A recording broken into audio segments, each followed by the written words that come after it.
Henry Cejudo and Kamaru Usman talked about Joe Rogan's recent remarks regarding Ilia Topuria maybe fighting Islam Makhachev on their Pound for Pound podcast. Rogan's suggestion that El Matador ought to challenge the lightweight champion sparked discussion among observers and fans.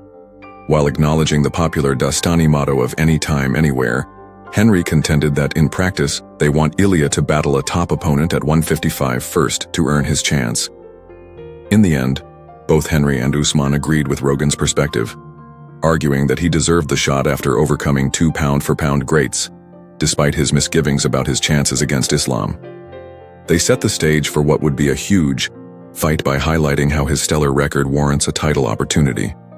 Henry also advised Ilia to alter his trash talk strategy, saying El Matador should concentrate on playing the villain, as he truly exudes that aura. There are two first ballot Hall of Famers, bro. And I feel like Ilia deserves that. But it takes two to tango, and I don't feel like, these Dagestanis, bro, even though they say anytime, anywhere, it's like Islam wants to make sure that Ilia deserves it. He wants him to go through the number one contender, as we talked about before. But if I had my choice, of course, Ilia, fight Islam Makhachev. I think he needs to be more verbal about it and really, he's been throwing little jabs here and there that he'll stop him, but I think he needs to stop being the nice guy, because he doesn't have that nice guy. Like his aura should be more of that bad one. I feel like that's where he can really cut that really great promo and get people involved. So I think Joe Rogan's right. I want to see that. I want to see that. I would love to see. Do I believe Ilia could beat Islam? No, but if you ain't trying, if you don't go out there and actually try, the key is actually, and this is weird, man, but the key is actually trying to attempt history. In the most recent episode of Michael Bisping's podcast, Paul Felder and Bisping responded to Drius Dupi's declaration that he wanted to fight Khamzat Chimaev. They praised DDP for taking on such a challenging opponent, recognizing his readiness to take on the division's most dangerous opponent. Bisping pointed out how large and powerful DDP is and said that if he were in Khamzat's position, he wouldn't be so certain about this fight, particularly in light of Khamzat's tight battles with Burns and Usman. He underlined that DDP is a formidable opponent at 185 because he is one of the biggest and strongest middleweights on the roster. Felder added that he respected DDP's ambition and mentality, and that he wanted to take on the most difficult tasks. Drius's dedication to remaining in his weight class and facing legitimate opponents was commended by Felder. He noted that many competitors think about switching divisions or pursuing well-known bouts outside of their weight class after winning the title. But DDP is taking the more difficult path by remaining at middleweight and taking on a respectable opponent rather than searching for simpler alternatives. Of course you want to step up to 205, not risk your belt, fight Pereira, gigantic payday, make millions of dollars in that fight. But he wants Khamzat. He wants the bogeyman. He wants the guy that just destroyed Robert Whittaker. And I tell you what, if I'm Khamzat, I wouldn't be quite so sure. I'm not saying that Khamzat isn't incredible, but against Usman and against Gilbert Burns, he wasn't able to have his way, and it's a broken record at this point. Where you get him outside of the first round, and things start to change. And Drius is as big and as strong and as resilient as they come. I love to hear that from a champion, right? That you want the next contender in line, that you want to prove that you deserve that jump up a weight class. And we've talked about it before, where a lot of these young guys, they get the belt, they only defend it maybe one time or don't even defend it, and they want to jump and pull the Conor McGregor and go. In a recent interview with Vodovelia, a Georgian YouTuber, champions Morab Dvalishvili and Ilia Topuria were among 4 Georgian UFC fighters that convened for a comprehensive conversation regarding their futures and careers. When the subject of former UFC champion Shah Ali came up during the discussion, they didn't mince words.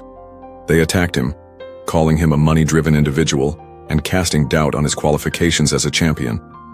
They contended that his triumphs were dubious and that he had lost to all of the leading competitors. In particular, Morab asserted that the victory over Peter Yan was a robbery and that Aljamain Sterling had only had a bad night and would win a rematch. Ilia went a step further and claimed that boxers who are solely concerned with having fun, drinking, and making money can never be truly great or leave a lasting legacy.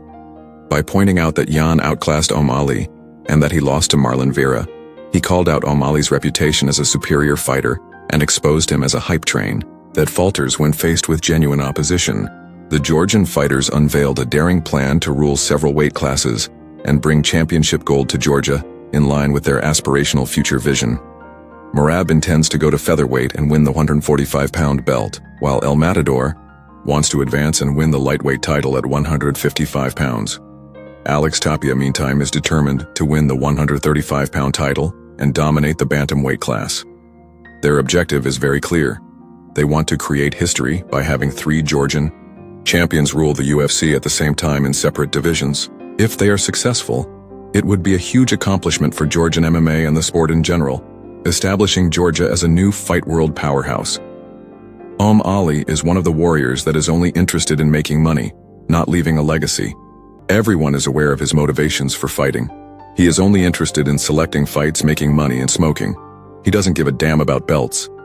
That man has lost to Chito Vera and every other elite fighter he has faced. Can I say anything else? The man has no wrestling talents and solely competes in stand-up. Our future appears to be as follows. Goram will likely remain at 155 pounds. I don't think he will lose weight. ILO will undoubtedly rise to 155 and win there. Given his size and strength, he could do it with ease. Alex will win the bantamweight title and I will advance to 145. Right now, catching the lightweight belt is my first priority. Henry Cejudo hopes to win another championship. In a recent Home of Fight interview with Jake Nucker, Henry disclosed that his original plan for a comeback following a 3-year sabbatical was nothing short of remarkable. He aspired to become a 3-division champion and compete against Alexander Volkanovski for the featherweight belt. He clarified that his motivation to compete stems from more than just winning. It also comes from the need to overcome obstacles before moving on to the next one. The messenger isn't done seeking gold, even though the quest for a 3rd title has been put on pause. Being renowned for his high aspirations and readiness to take on the most difficult tasks, he is open to pursuing another bantamweight title run and views it as a chance to once again establish himself at the greatest level. Cejudo's distinct idea of grandeur continues to motivate him. I have high aspirations. I have always tried to push myself and have always been unique. Just knowing that I did it again or being able to put on another belt will make me happy. Finish the quote. It won't be simple to get back to the